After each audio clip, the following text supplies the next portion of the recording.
فاطمہ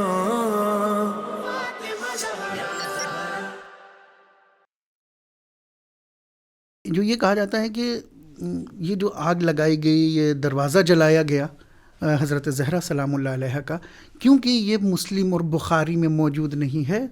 تو یہ شیعوں کی طرف سے من گڑت ہے، یہ انہوں نے اپنی طرف سے بیان کر لیا. اس کے بارے میں آپ ہمارے ویورز کو کیا بتائیں گے؟ بسم اللہ الرحمن الرحیم. خود یہ سوال اپنے آپ میں، یہ اعتراض بجائے اس کے کہ وہ ہم پر کریں، یہ اعتراض ان پر زیادہ موقع ہوگا، کیونکہ وہ اگر یہ دعویٰ کر رہے ہیں چونکہ مسلم اور بخاری میں واقعہ نہیں ہے لہٰذا نہیں مانا جائے گا یا من گڑت ہے، تو ان کی بہت سی روایات، بلکہ مسلم اور بخاری نے شاید 10% یا 5% ہی کور کیا ہوگا، باقی جو کا دین کیا وہ ہوگا مانتے ہیں، تو باقی کا کیا ہوگا. تو یہ در حقیقت جو ہے اعتراض بتاتا ہے کہ تعصب ہے اور ان کو کچھ اور نظر نہیں آیا، لہٰذا انہوں نے اس طرح کی باتیں کرنا شروع کر دی کہ مثلا یہ واقعہ چونکہ وہاں نہیں ہے لہٰذا ہم نہیں بخاری میں مانیں نہیں گے. ہے، مسلم اگر میں اب نہیں ہے. مفصل طور پہ اب اس کو اگر جاننا چاہیں تو ہم دیکھیں گے کہ بخاری اور مسلم نے جو روایات کو جمع کیا ہے وہ کتنی عدد ہے، تقریباً جو ہے وہ 10,000 کے قریب ہے کہ جن روایات کو وہ لے کر آئے ہیں. اور جو روایات ان کے علماء نے بیان کی کہ پیغمبر سے جو احادیث صادر ہوئی ہیں اس کی تعداد 4 لاکھ یا 5 لاکھ سے زیادہ ہیں، تو جو یہ کور کر رہے ہیں وہ تو اس کا کچھ بھی نہیں ہے. دوسرا اگر دیکھا جائے کہ ان کتابوں کا جو اصول تھا تاریخ کو یا روایات کو بیان کرنے کا یا لانے کا، وہ زیادہ تر فقہی تھا. انہوں نے جتنے احکام بیان کیے ہیں 90% سے زیادہ وہ احادیث انہوں نے جمع کی کہ جن کو مثلا آپ دیکھیں گے کہ جن کا تعلق احکام اور فقہ سے تھا. تو ضروری نہیں ہے کہ احکام اور فقہ کو لانے والا تاریخ کی بھی تمام باتوں کو اپنی کتاب میں نقل کر لیں. اس کے علاوہ اگر ہم دیکھیں کہ جو راویوں کا اصول پایا جاتا ہے وہ یہ پایا جاتا تھا کہ من ترک الشیء لم یلزم انہ انکرہ، کہ وہ بیان کرتے ہیں کہ اگر کسی نے کسی روایت کو نقل نہیں کیا تو اس کے معنی یہ نہیں ہے کہ وہ روایت غلط ہے یا جھوٹی ہے یا اس کے منکر ہیں. وہ انہوں نے چونکہ انہوں نے بیان نہیں کیا لہٰذا وہ اس روایت کے منکر ہے، لہٰذا پتہ چلتا ہے کہ یہ ایسا نہیں ہے. دوسری بات جو معلوم ہوتی ہے وہ یہ ہے کہ خود بخاری کا تعصب واضح ہے. اہل بیت علیہ السلام کی بنسبت اگر ہم دیکھیں گے بخاری کا تعصب واضح ہے، اور یہ وجہ ہے، اس کی مسلم دلیل جو ہے وہ یہ ہے کہ انہوں نے چھٹے امام سے لے کر 11ویں امام تک کسی بھی امام سے کوئی حدیث کو نقل نہیں کیا، یعنی ان اماموں سے کوئی روایت انہوں نے نقل نہیں کی ہے. لہٰذا یہ بتاتا ہے اپنے آپ میں کہ ان کو کتنا تعصب اہل بیت علیہ السلام سے، اور جبکہ ان کے زمانے میں تھا یہ جی بالکل بالکل، لیکن ان سے ایک بھی روایت کو نقل نہیں کر رہے ہیں. تو یہ سوال تو جا کے انہیں یعنی بخاری سے پوچھنا چاہیے، بالکل نہیں کہ ادھر پوچھ رہے ہیں وہ. اور آپ دیکھیں ایک طرف تو یہ ہے کہ انہوں نے چھٹے امام سے لے کر 11ویں امام تک کسی امام سے روایت کو نقل نہیں کیا، لیکن وہ شخصیتیں کہ جنہوں نے اہل بیت علیہ السلام پر ظلم کیے یا جن کے بارے میں ان کا ظلم یا ان کا کفر تک جو ہے وہ واضح تھا، ایسے افراد سے وہ روایت لے کر آ رہے ہیں. اگر مثلا آپ دیکھیں کہ ایک شخص تھا کہ جس نے امام علی علیہ السلام کو قتل کیا، جس کا نام ابن ملجم ہے، اس کی شان میں ایک قصیدہ لکھا گیا، اور قصیدہ لکھنے والے کا نام کیا تھا؟ عمران بن حتان.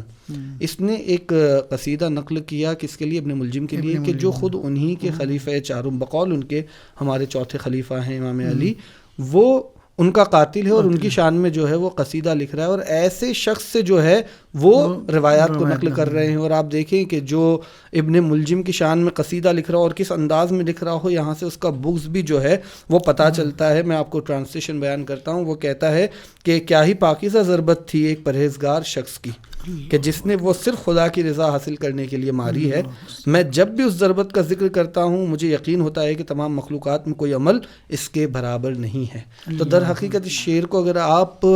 روایات کے پس منظر میں دیکھیں گے تو وہ روایت جو امام علی کی شان میں آئی ہے کہ ضربت و علی یوم الخندق والی جو ہے کہ آپ کی ایک ضربت یوم خندق جو ہے وہ عبادت ثقلین پر بھاری ہے، آپ اس سے کمپیئر کر کے اس بات کو بیان کر رہے ہو کہ ابن ملجم نے جو امام علی علیہ السلام کو قتل کیا ہے وہ مثلاً بہت ہی احسن کام تھا. تو ایسے شخص سے تو جو ہے وہ آپ روایات نقل کر رہے ہو، لیکن اہل بیت علیہ السلام سے روایات کو نہیں لے رہے ہو. اب کچھ عقلی اور ایک تجزیہ بھی ہم اس سوال کا کر لیں تاکہ بعد اور واضح ہو جائے. سب سے پہلی چیز تو خود اختصار پایا جاتا ہے مسلم اور بخاری میں, جیسا کہ میں نے بیان کیا. انہوں نے کچھ احادیث کو بیان کیا ہے, تمام کو بیان نہیں کیا, لہٰذا یہ کہنا غلط ہے چونکہ اس میں نہیں ہے, لہٰذا ہم نہیں مانیں گے. دوسری اگر دیکھیے سیاسی مصلحتیں تھیں ان کے یہاں پر, چونکہ بنی عباس کا دور تھا, بنی امیہ کا دور گزرا تھا, اور اس دور میں اہل بیت علیہ السلام کا ذکر کرنا یا ان کی مصیبتوں کو بیان کرنا ان کے لیے ممکن نہیں تھا. مثلا ہم اس بات کو بھی لے سکتے ہیں, چونکہ دوسروں نے بھی بیان نہیں کیا, انہوں نے بھی اپنی کتابوں میں نقل نہیں کیا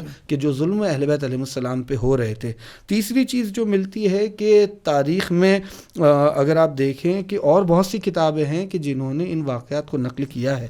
جو بتاتا ہے کہ مثلا یہ واقعہ گزرا ہے, اور اس سے پہلے کے پوڈ کاسٹ میں بھی ہم نے جو ہے اس بات کو بیان کیا تھا. تو یہ تمام کی تمام چیزیں بتاتی ہے کہ ان کے یہاں پر جو ہے بیان نہ ہونا اس بات کو ثابت نہیں کرتا کہ اہل بیت پہ ظلم نہیں ہوا. ان کے یہاں تعصب پایا جاتا تھا, اور تعصب کے حوالے سے اسی فجر میڈیا پر میں نے ایک یا دو پوڈ کاسٹ یا کچھ سیریز تھی جس کو دیکھا تھا, جس کا ٹائٹل عدالت صحابہ تھا ایک میں, اور ایک میں صحیح بخاری کی حقیقت تھی, جس میں آپ لوگوں نے صحیح بخاری کی حقیقت. جی, میں ناظرین سے مثلاً کہہ سکتا ہوں کہ اگر وہ مزید اس بارے میں جاننا چاہے تو اس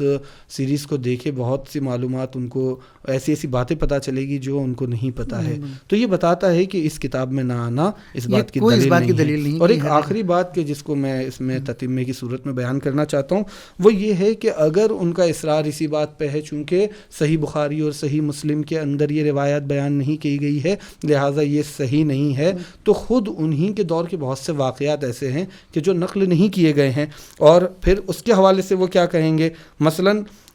خود عمر کے اسلام قبول کرنے کی روایات اس کے اندر نہیں پائی جاتی,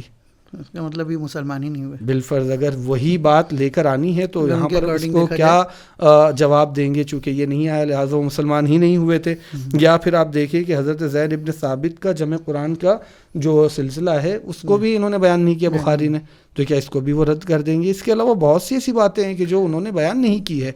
تو اس کا مطلب اس کو نہ مانا جائے پھر, بالکل, اگر وہ اس اعتراض پر اپنے باقی رہے. جی بالکل.